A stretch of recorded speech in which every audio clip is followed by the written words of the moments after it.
வசந்தம் தொலைக்காட்சியின் வித்தியா வசந்தம் நிகழ்ச்சி ஒன்றில் மீண்டும் சந்திப்பதில் பெருமகிழ்ச்சி அடைகின்றோம். அந்த வகையில் இன்று தரம் 6 கல்வி கற்கும் மாணவர்களுக்காக அலகு 7 காந்தம் தொடர்பில் நாங்கள் இங்கு பார்க்க இருக்கின்றோம். மாணவர்களே, இன்று நாம் ஒன்று காந்தங்களின் வடிவங்கள்,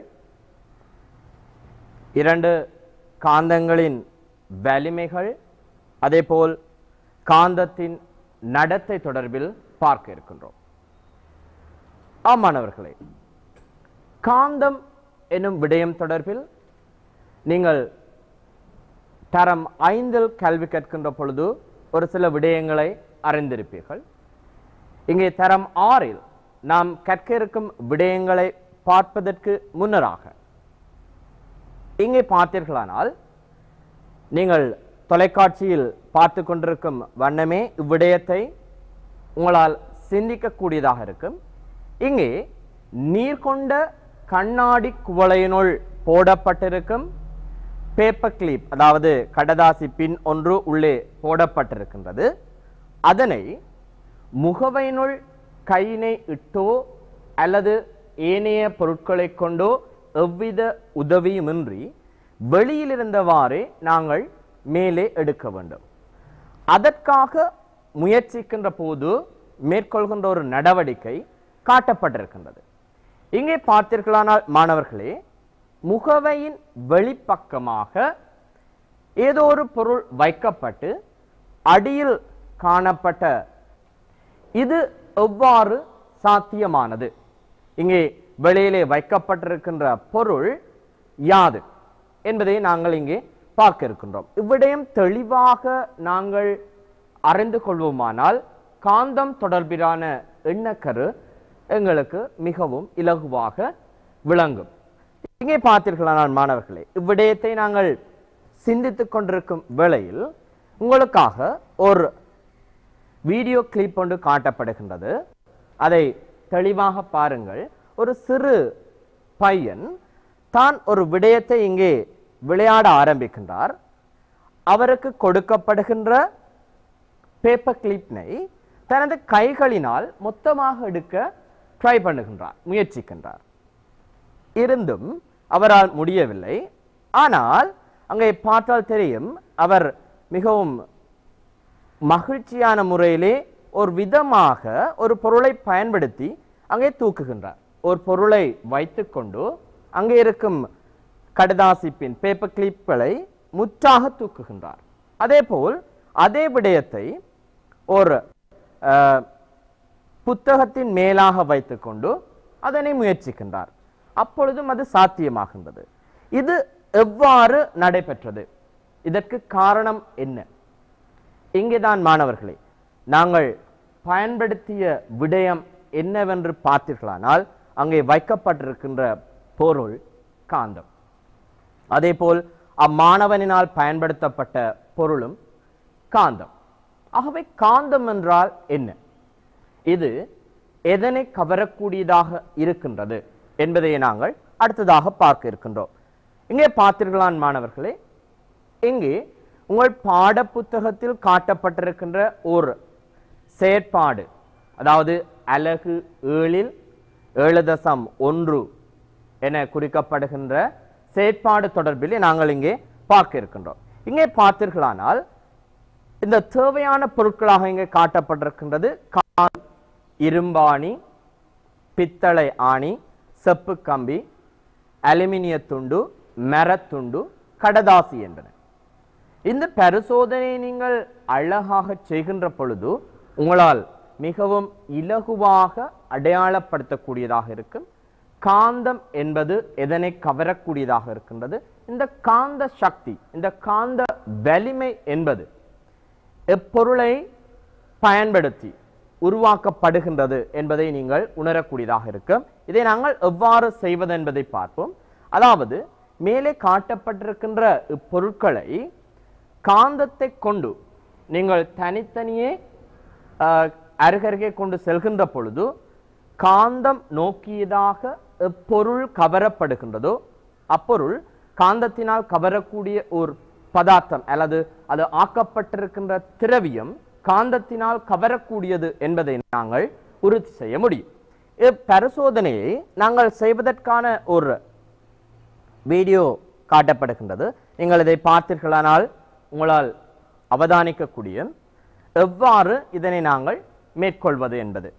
இங்கே பார்த்தீர்களானால் இரப்பர் இரும்பினால் ஆக்கப்பட்டிருக்கின்ற ஆணி துண்டொன்று, அதே போல் இரப்பர் கரண்டி ஸ்பூன் ஒன்று காணப்படுகின்றது. அதே போல் பேப்பர் கிளிப் இங்கே வைக்கப்பட்டு காந்தத்தினால் அருகருகே கொண்டு செல்லப்பட்டு பார்க்கப்படுகின்றது. உங்கள் அவதானத்தை இதன் மீது செலுத்துங்கள். அப்பொழுது உங்களால் உணரக்கூடியதாக இருக்கும் எவை கவரப்படுகின்றது என்பது. இங்கே பார்த்தீர்களானால் நாங்கள் முதலிருந்து இங்கே பார்க்கின்ற பொழுது இங்கே வைக்கப்பட்டிருக்கின்ற பொருட்களை, அதாவது வைக்கப்பட்டிருக்கின்ற இரப்பர் மற்றும் ஸ்பூன், மெழுகுவர்த்தி, ஆணி, அதே போல் இரப்பர் ஸ்பூன்ஸ் அதாவது கரண்டி மற்றும் பேப்பர் கிளிப்புக்கு அருகே கொண்டு செல்கின்ற பொழுது இங்கே இரப்பர் இரப்பர் வந்து கவரப்படவில்லை. அதே போல் உலோக கரண்டி கவரப்பட்டது, மெழுகுவர்த்தி கவரப்படவில்லை. அதே போல் இரும்பாணி கவரப்பட்டது. அதே போல் இரப்பர் ஸ்பூன் அதாவது இரப்பரால் ஆக்கப்பட்ட கரண்டி அங்கே கவரப்படவில்லை. அதே போல் பேப்பர் கிளிப் கவரப்பட்டது. அவ்வாறாயின் இந்த பயிற்சி அதாவது இந்த செயற்பாடை நீங்கள் மேற்கொள்கின்ற பொழுது இங்கே காட்டப்பட்டிருக்கின்ற அட்டவணையை உங்களால் பூரணப்படுத்தக்கூடியதாக இருக்கும். இங்கே காட்டப்பட்டிருக்கின்ற பொருட்களை பொறுத்தவரையில் காந்தத்தை கொண்டு இரும்பாணிக்கு அருகே கொண்டு செல்கின்ற பொழுது கவரப்படுகின்றது. ஆகவே அங்கே காந்தத்தினால் கவரப்படுகின்ற பொருளாக நாங்கள் இரும்பாணியை குறிக்கக்கூடியதாக இருக்கும். அதே போல் பித்தளை ஆணி, செப்பு ஆணிகளை அருகே நாங்கள் கொண்டு செல்கின்ற பொழுது அவை கவரப்படுதலுக்கான அளவு எவ்வாறு இருப்பது என்பதை நீங்கள் வீட்டில் இருந்தவாறே பரிசோதித்து பாருங்கள். இவை உங்கள் வீட்டில் கிடைக்கக்கூடிய பொருட்கள். மரத்துண்டுக்கு அருகே கொண்டு செல்லுங்கள். நாங்கள் இங்கே இரப்பர் இரப்பர் ஒன்றை பயன்படுத்தி நாங்கள் காந்தம் கவருகின்றதா இல்லையா என பார்த்தோம். அதே போல் மரத்துண்டு, புத்தகத்திற்கு கீழாக வைக்கப்பட்டிருந்த பேப்பர் கிளிப்புகளை அதற்கு மேலாக காந்தம் ஒன்றை வைத்து கவருகின்ற ஒரு முயற்சி செயற்பாட்டை மேற்கொண்டிருந்தார். அங்கே அந்த புத்தகத்துடன் அது ஒட்டவில்லை, அதற்கு கீழாக இருந்த பேப்பர் கிளிப்புகள் மூலமாகவே ஒட்டப்பட்டது. ஆகவே காந்தம் கவருகின்ற பதார்த்தங்களாக, அதாவது நாங்கள் அவற்றை நாங்கள் எதிர்வரும் தரம் 7 தரம் 8 படிக்கின்ற பொழுது காந்த திரவியங்கள் தொடர்பாக படிக்கின்ற பொழுது காந்தத்தினால் கவரப்படுகின்ற உலோகங்கள் கலப்புலோகங்கள் என நாங்கள் பார்ப்போம். அந்த வகையில் காந்தத்தினால் கவரப்படுகின்ற உலோகமாக நீங்கள் அடையாளப்படுத்தி இருக்க முடியும். இங்கே இரும்பாணி அதாவது இரும்பு கவரக்கூடிய ஒன்றாக இருக்கிறது. அதே போல் நிக்கல், குரோமியம் போன்றவும் அந்த காந்த திரவிய காந்தத்தினால் கவரக்கூடிய பதார்த்தங்களாக காணப்படுகின்றது. அதே போல் காந்தத்தினால் கவர முடியாதாக அதாவது கவரப்படாத பொருட்களாக நாங்கள் அவதானிக்கின்ற பொழுது மரத்துண்டு, கடதாசி, அங்கே வைக்கப்பட்டிருக்கின்ற இரப்பர் போன்ற பதார்த்தங்கள் காந்தத்தினால் கவர முடியாதவையாக இருக்கின்றது. ஆகவே அவை காந்தத்தினால் கவரப்படாத பொருட்களாக அடையாளப்படுத்தப்படுகின்றது.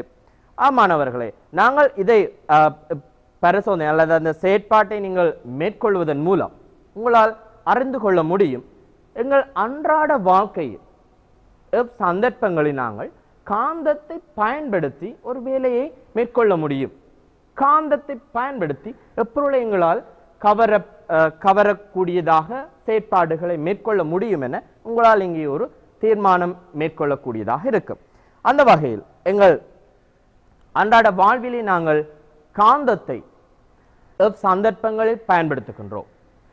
இங்கே காந்தம் பயன்படுத்தப்படுகின்றதா, இது எவ்வகையான காந்தமாக இருக்கின்றது என்பது தொடர்பில் உங்களுக்கு தெரிந்திராத விடயமாக இருக்கு.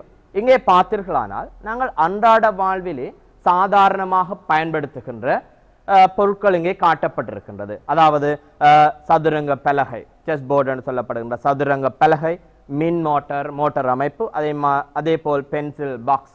இங்கே பார்த்தீர்களானால் ஒரு பொருள் வட்ட வடிவமாக இருக்கின்றது, அசைந்து கொண்டிருக்கின்றது. இது எப்பொருள் என்பது உங்களால் அடையாளப்படுத்த முடிகின்றதா? இதுவும் ஒரு காந்தத்தினால் உருவாக்கப்பட்டிருக்கின்ற ஒரு திசை காட்டி. காந்த திசைகாட்டி என்று அழைக்கப்படுகின்றது. இதனை வைத்துக்கொண்டு நாங்கள் திசைகளை, அதாவது காந்தத்தினுடைய இயல்பாக நாங்கள் எதிர்வரும் பாடல்கள் கற்க இருக்கின்றோம். காந்தத்தினுடைய இயல்பாக அதனுடைய நிலைப்பாடாக 2 முனைகள் காட்டப்படும். அவற்றை பயன்படுத்தி இவ் அமைப்பு உருவாக்கப்பட்டிருக்கின்றது. எனவே மாணவர்களே, சிறியதொரு இடைவேளையின் பின்னர் இவ்வாறாக நாங்கள் அன்றாட வாழ்வில் பயன்படுத்துகின்ற பொருட்கள் எவை, இவற்றில் பயன்படுத்தப்படுகின்ற காந்தங்களினுடைய வடிவங்கள் எவை என்பதை மீண்டும் அந்த வகையில் மாணவர்களே, இங்கே காட்டப்பட்டிருக்கின்ற பொருட்களானது நாங்கள் அன்றாட வாழ்க்கையில் பயன்படுத்துகின்ற காந்தம் தொடர்பாக பயன்படுத்துகின்ற ஒரு சில பொருட்கள் இங்கே காட்டப்பட்டிருக்கிறது. இது தவிர பல்வேறு பொருட்களை நாங்கள் காந்தத்தை அடிப்படையாக கொண்டு பயன்படுத்தி நமது வேலைகளை செய்கின்றோம். இங்கே நீங்கள் பார்த்தீர்களானால் அங்க சதுரங்க பலகையிலே காந்தம் எங்கே காணப்படுகிறது பார்த்தீர்களானால் அதன் கீழ்ப்பக்கமாக நாங்கள் பார்க்கின்ற பொழுது ஒரு சிறிய வட்ட வடிவிலான ஒரு காந்தத்தை உங்களால் அடையாளப்படுத்த முடியும். அதே போல் மோட்டரின் உட்பகுதியிலே காணப்படும், அது உங்களுக்கு வெளியிலிருந்து பார்ப்பதற்கு தெரியாத ஒன்றாக இருக்கும். அதே போல் பென்சில் பெட்டியில் நீங்கள் பார்த்தீர்களால் அந்த மூடுகின்ற பகுதி ஒரு உலோகமாக காணப்படும். அதே போல் பென்சில் பெட்டியின் அந்த கீழ்ப்பகுதியில் அது மூடப்படுகின்ற ரப்பராலான பகுதியிலே சிறிய நீளமான சட்ட வடிவமாக ஒரு நீள வடிவிலான ஒரு காந்தத்தை காண முடியும். ஆகவே இதுவரை நீங்கள் இது காந்தந்தானா அல்லது இது எவ்வாறு கவரப்படுகின்றது என்பது தெரிந்தும் இருக்கலாம் அல்லது தெரியாமலும் இருக்கலாம். இனி வரும் காலப்பகுதியில் அது காந்தந்தானா என்பதை உங்களால் தீர்மானிக்கக்கூடியதாக இருக்கும் என நான் நம்புகின்றேன். அதே போல் உங்கள் குளிர்சாதன பெட்டி, உங்கள் வீடுகளில் இருக்கிற குளிர்சாதன பெட்டிகளை நீங்கள் திறந்து மூடுகின்ற பொழுது உங்களால் உணரக்கூடியதாக இருக்கும். அது குளிர்சாதன பெட்டியின் கதவை சற்று பூட்டுவதற்கு சற்று இருக்கின்ற அமைப்புக்கு அருகே கொண்டு செல்கின்ற பொழுது உங்கள் கை சற்று இழுக்கப்படுவது போல் உங்களால் உணரப்படும். காரணம் அங்கே இருக்கின்ற அந்த காந்த புலத்தின் மூலமாக அவை இழுக்கப்பட்டு அடைக்கப்படுவது காரணமாகவே உங்களால் அந்த உணர்வு ரீதியான விடயத்தை உங்களால் உணரக்கூடியதாக இருக்கும். எனவே மாணவர்களை, நாங்கள் இதுவரை தெரிந்தும் தெரியாமலோ எங்கள் காந்தம் தொடர்பான விடயங்கள் பல்வேறு சந்தர்ப்பங்களில் நாங்கள் பயன்படுத்தி இருக்கின்றோம். அந்த வகையில் நாங்கள் பயன்படுத்துகின்ற காந்தம் எவ்வாறு வகைப்படுத்தப்படுகின்றது? எங்கே வகைப்படுத்தலானது காந்தத்தினுடைய ஷேப், அதாவது அதனுடைய வடிவத்தை கொண்டு வகைப்படுத்தப்பட்டிருக்கின்றது. அந்த வகையில் நீங்கள் இங்கே பார்த்தீர்களானால் முதலாவதாக நாங்கள் பார்ப்போம். இங்கே இருக்கின்ற காந்தம், அதாவது பரிலாட காந்தம் என அழைக்கப்படுகின்ற காந்த அமைப்பு ஒன்று இங்கே காட்டப்படுகின்றது. அதில் உங்களை பொறுத்தவரை நீங்கள் பார்த்தீர்களானால் 2 புயங்களும் சற்று கழிந்ததாக இருக்கு. யூ வடிவ காந்தம் காணப்படுகின்றது. யூ வடிவ காந்தத்துக்கும் பரிலாட காந்தத்துக்குமான வித்தியாசத்தை உங்களால் கண்டறியக்கூடியதாக இருக்க வேண்டும். இங்கே பார்த்தீர்களானால் பரிலாட காந்தம் காட்டப்பட்டிருக்கின்றது. அதற்கு அடுத்ததாக சட்ட காந்தம் காட்டப்படுகின்றது. அதே போல் யூ வடிவ காந்தம் அங்கே காட்டப்படுகின்றது. இந்த யூ வடிவ காந்தத்திற்கும் பரிலாட காந்தத்திற்கும் வேறுபாட்டை உங்களால் இங்கே அழகாக பார்க்கக்கூடியதாக இருக்கும். கட்டாயம் உங்களால் தெரிந்திருக்க வேண்டிய ஒரு விடயமாக இருக்கின்றது. அதே போல் வளைய வடிவமான காந்தம், வில்லை காந்தம் என பல்வேறு வடிவிலான காந்தங்களை நாங்கள் அன்றாட வாழ்வில் பயன்படுத்துகின்றோம். இவை ஒவ்வொன்றும் எமது தேவைக்கேற்ப வேறுபட்டு நாங்கள் பயன்படுத்தும் சந்தர்ப்பங்கள் மாறுபடுகின்றது. இக்காந்தங்களை நீங்கள் பார்க்கின்ற பொழுது இவற்றில் இருக்கின்ற சிறப்பியல்புகளை நாங்கள் எடுக்கின்ற பொழுது நாங்கள் காந்த முனைகள் எனும் 2 விடயங்களை அடையாளப்படுத்துவோம். அதாவது இங்கே பார்த்தீர்களானால் காந்த முனை என்பது யாது? காந்தத்தில் காந்த முனையை நாங்கள் எங்கே அடையாளப்படுத்துகின்றோம்? இந்த காந்த முனை என்பது எவ்வாறு அங்கே வெளிப்படுத்தப்படுகின்றது? தரம் 6ஐ பொறுத்தவரையில் உங்களால் காந்த முனை தொடர்பான விடயத்தை சற்று அறிந்திருக்க வேண்டும். அங்கே எவ்வாறு அந்த காந்த முனைகளை நாங்கள் அடையாளப்படுத்திக் கொள்ளப்படுகிறீர்கள் தெளிவாக தெரிந்திருக்க வேண்டும். இங்கே பார்த்தீர்களானால் மாணவர்களே, காந்த முனைகள் என்பது ஒரு காந்த இயல்பு அதிகமாக காணப்படுகின்ற, ஒரு காந்தத்தில் காந்த இயல்பு அதிகமாக காணப்படுகின்ற பகுதியாக காந்த முனை அடையாளப்படுத்தப்படுகின்றது. அந்த வகையிலே காந்த முனையை பொறுத்தவரையில் 2 முனைகள் அடையாளப்படுத்தப்படுகின்றது. ஒன்று வடமுனைவு, அதே போல் தென்முனைவு. எங்கே நாங்கள் காந்தத்தை பொறுத்தவரையில் அடையாளப்படுத்துகின்ற பொழுது முனைகளை ஆங்கில கேபிட்டல் எழுத்தின் மூலமாக, பேரெழுத்தின் மூலமாக அடையாளப்படுத்தப்படும். காரணம் வடமுனை நார்த் என்பதனால் அது என் எனும் குறியீட்டினாலும், தென்முனையானது எஸ் எனும் குறியீட்டினாலும் சவுத் என்று குறிக்கப்படுவதனால் எஸ் எனும் குறியீட்டினாலும் அடையாளப்படுத்தப்படுகின்றது. இங்கே பார்த்தீர்களானால் இரண்டு வேறுபட்ட வடிவங்களை கொண்ட காந்தங்கள் காட்டப்பட்டிருக்கின்றன.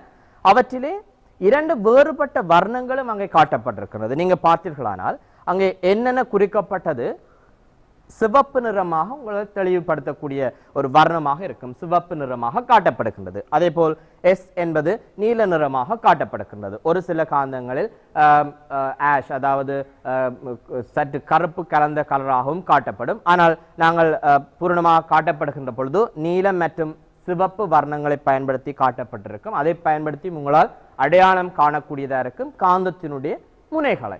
இங்கே பார்த்தீர்களானால் காட்டப்பட்டிருக்கின்ற முனைகள் அதன் இரண்டு பகுதிகளிலும் அதிகமான பேப்பர் கிளிப்ஸ் ஒட்டப்பட்டிருப்பதை உங்களால் காணக்கூடியதாக இருக்கின்றது.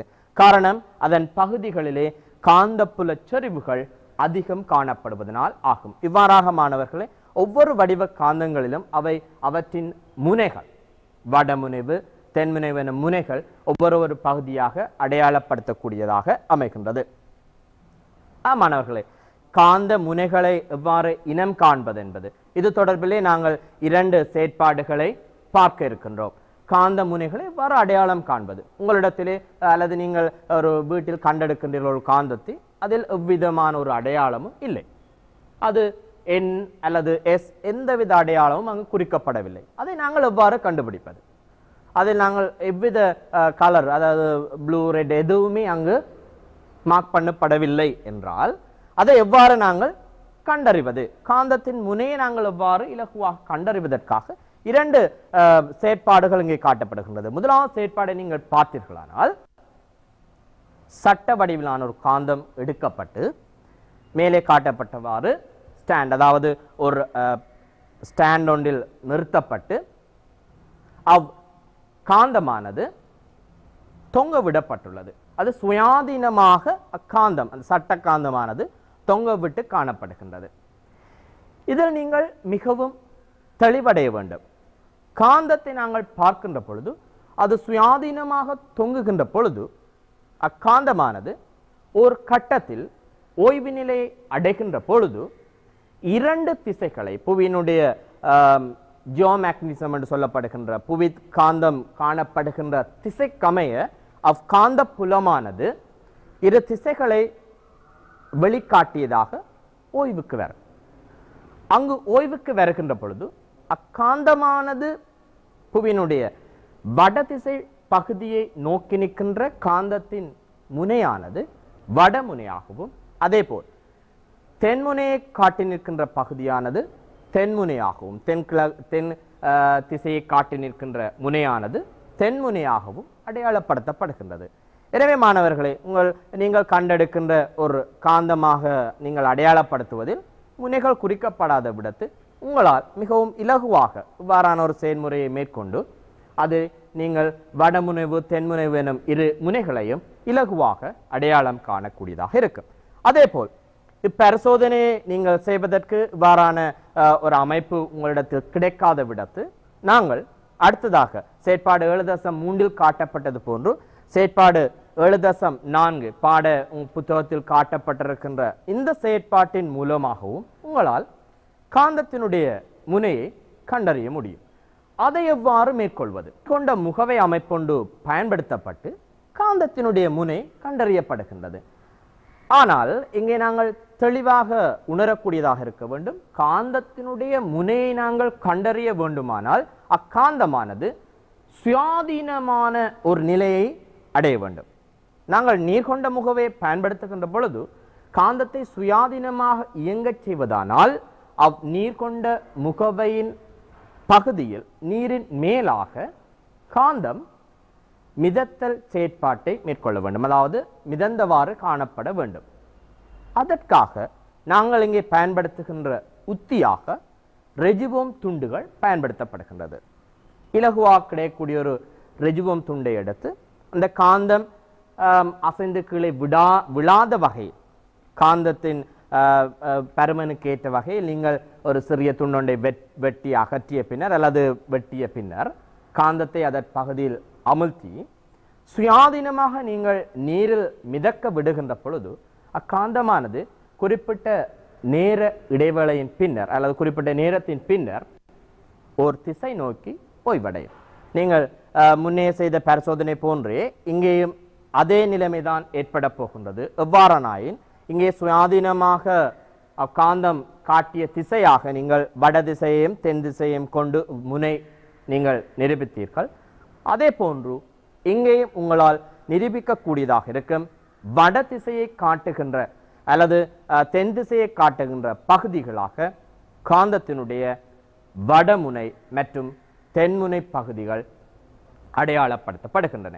எனவே மாணவர்களே, இம்முறையை பயன்படுத்தி அல்லது இச்சேற்பாட்டினையும் பயன்படுத்தி நாங்கள் காந்தத்தினுடைய ஒரு தெரியாத முனை கொண்ட காந்தத்தினுடைய முனைகளை நாங்கள் அடையாளப்படுத்தக்கூடியதாக அமைகின்றது. எனவே மாணவர்களே, உங்கள் பாட புத்தகத்திலே காட்டப்பட்டிருக்கின்ற இச்சேற்பாடுகளை இன்றைய காலகட்டத்தில் நீங்கள் வீடுகளில் தனிமையாக இருந்து சுயமாக கற்றல் நடவடிக்கைகள் மேற்கொள்கின்றீர்கள். இவ்வாறான பரிசோதனைகளை நீங்கள் மிகவும் இலகுவான முறையில் செய்யக்கூடியதாக இருக்கும். தரம் 6 பொறுத்தவரையில் காந்தத்தினுடைய முனைகளை அடையாளப்படுத்தல் மிக முக்கியமான ஒன்றாக இருக்கு. நீங்கள் இவ்வாறான ஒரு செயற்பாடுகள் 2 செயற்பாடுகளை நீங்கள் மேற்கொண்டு உங்களால் காந்தத்தினுடைய முனையை அடையாளப்படுத்தக்கூடியதாக இருக்கும். அந்த முனை தெரிந்த காந்தத்தை கொண்டு காந்த முனை தெரியாத ஒன்றை நாங்கள் அடையாளப்படுத்துவது தொடர்பிலும் நாங்கள் பார்க்க இருக்கின்றோம். மாணவர்களே, இன்றைய எமது வித்யா வசந்தம் நிகழ்ச்சியில் நாங்கள் காந்தம் என்றால் என்ன, இந்த காந்தத்தை நாங்கள் அன்றாட வாழ்வில் எங்கே பயன்படுத்துகின்றோம், காந்தத்தில் காணப்படுகின்ற நிலவகையை பொறுத்தவரையில் காந்தத்தில் காணப்படுகின்ற காந்த முனைகள் எவை, அவை எவ்வாறு அடையாளப்படுத்தப்படுகின்றன, அதேபோல் காந்த முனைகளை பொறுத்தவரையில் அவை எவ்வாறான வர்ணங்கள் அல்லது நிறங்கள் கொண்டு அடையாளப்படுத்தப்படுகின்றது, காந்த முனைகள் தெரியாத ஒரு காந்தத்தை நாங்கள் எவ்வாறு அடையாளப்படுத்துவது, அதனை எவ்வாறான செயற்பாடுகளை மேற்கொண்டு கண்டறிவது என்பது தொடர்பில் பார்த்திருந்தோம். இதேபோல் மேலுமோர் வித்யா வசந்தம் நிகழ்ச்சியில் சந்திக்கும் வரை நன்றி, வணக்கம்.